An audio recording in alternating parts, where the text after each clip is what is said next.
Alors, croissance zéro pour les 3 premiers mois de 2014. Ce matin, Michel Sapin disait « ce n'est pas grave ». C'est vraiment pas grave ? Il faut quand même, je crois, faire preuve d'une certaine prudence dans ce qu'on dit autour de cela, notamment lorsque l'on est au gouvernement, en responsabilité gouvernementale. Mais faire preuve de prudence dans tous les sens d'ailleurs. C'est vrai qu'on entend d'un côté parfois un peu le côté la croissance est là ou la croissance va revenir, comme s'il suffisait de le dire. Puis après, on va dire mais finalement ça ne change rien. Bon. Si, c'est pas très bon et c'est de se dire que l'activité économique a stagné. Parce que parler de croissance zéro, ça ne veut rien dire, mais ça veut dire que l'activité économique dans notre pays stagne. Et malheureusement, il faut le dire, si on regarde la moyenne des 5 dernières années, nous stagnons. D'autres pays ont connu un choc plus violent que la France lors de la crise en 2008. Mais ils ont aussi connu un rebond souvent plus fort. Alors, c'est le cas notamment de l'Allemagne. Comment vous l'expliquez cela ? Je pense que il y a eu l'idée depuis trop d'années qu'on ne ferait des réformes en France que quand la croissance reviendrait, qu'on ne pouvait faire des réformes fiscales, des réformes de structure, que quand on aurait des marges de manœuvre. Et donc, il faudrait le faire quand il y aurait la croissance. Et comme si on pouvait attendre en faisant le dos rond, le temps que la croissance revienne. Donc vous dites qu'il faut accélérer, il faut agir. Oui, il faut conduire un certain nombre de changements. Je vous parlais de la réforme fiscale, mais on pourrait parler de la réforme territoriale. Voilà un exemple. Ça ne va pas évidemment produire des effets immédiats, mais ça remet le pays en mouvement. On se regarde de près. Je pourrais vous donner la question de la transition énergétique. Je remettais ce matin même ici à l'Assemblée un rapport sur le sujet. C'est évident que c'est un domaine dans lequel il peut y avoir des créations d'emplois. Et contrairement à ce qu'a dit le ministre du Travail, cité dans votre reportage, nous faisons le pari, y compris lorsque la croissance n'est pas là. C'est-à-dire que l'on peut créer des emplois dans notre pays, sur notre territoire. Si on regarde de près les résultats de l'INSEE, la consommation des ménages, moins 0,5% au premier trimestre, c'était plus 0,8% au dernier trimestre 2013. C'est la faute à qui ? À quoi ? Est-ce que c'est la faute, dit-on, aux hausses d'impôts, par exemple ?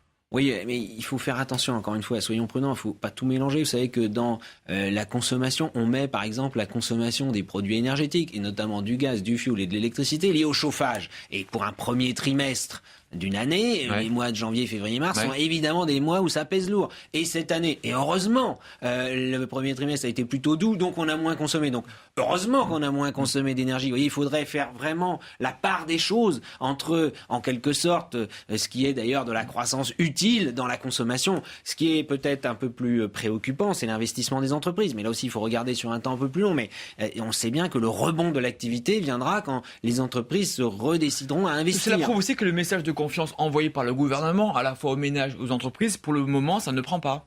Et ça ne peut pas d'ailleurs prendre en quelques semaines ou en quelques mois, c'est évident. Alors, outre que le message est peut-être parfois pas assez clair, les fameuses baisses de cotisation dans un certain nombre de domaines sont assez morcelées selon le type de salaire, etc. Bon, je pense quand même que le jour où ce sera vraiment fait, ça produira des effets. Alors, 1% de croissance en 2014, c'est l'objectif du gouvernement, il est maintenu, vous y croyez-vous ?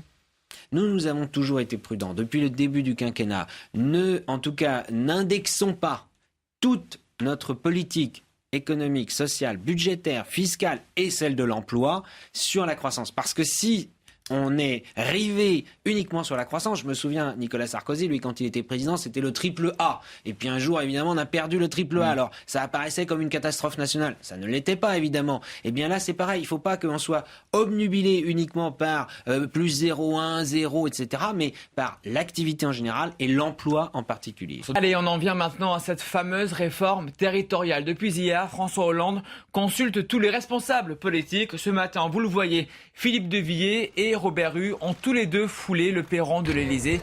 Et hier, ce sont les écologistes qui étaient reçus, dont vous, François de Rugy. On le voit sur ces images en compagnie de vos amis écologistes. Avec cette réforme, je le rappelle, elle est assez ambitieuse cette réforme, la suppression des conseils généraux et la division par 2 du nombre de régions. On dit François Hollande plutôt pressé cette réforme. Est-ce que vous l'avez senti pressé, le chef de l'État ?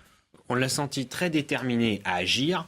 Ainsi que le Premier ministre, puisque le Premier ministre participait également à cette table ronde de consultation.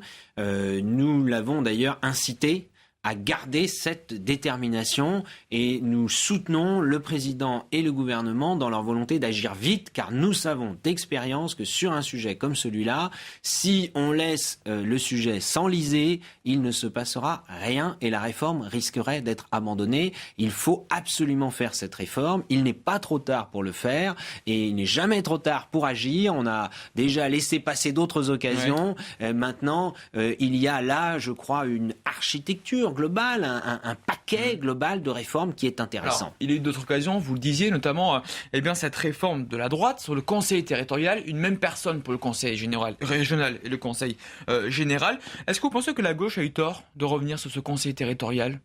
Non, parce que là, vous voyez, c'était une occasion manquée. Il y avait eu un rapport avec la commission Balladur. Ensuite, le gouvernement avait travaillé des projets de loi. Et il n'en est resté qu'une seule chose, un petit changement de mode de scrutin et un petit tripatouillage électoral. Là, ce que nous disons... Et des économies au président, oui, enfin, si c'est juste la question du nombre d'élus, ça change pas grand-chose. Ce que nous disons, c'est partons d'une réforme de l'architecture, de l'organisation politico-administrative de la France. Et le gouvernement, le président nous ont dit, c'est la région. Maintenant, on veut vraiment régionaliser.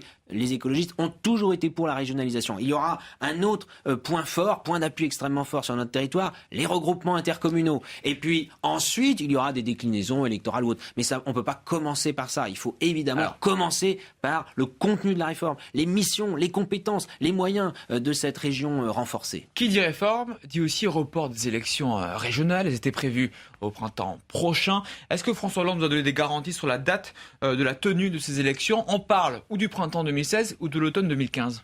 Là aussi, ayons un raisonnement logique et de bon sens.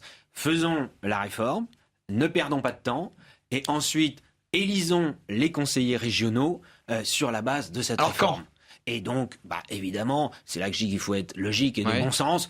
Ça prend quelques mois au minimum de faire cette réforme. Donc à l'automne. Et donc, on peut envisager que les élections régionales aient lieu un an après, c'est-à-dire entre l'automne et le printemps, l'automne 2015 et le printemps 2016. Merci beaucoup d'avoir été mon invité dans ce journal.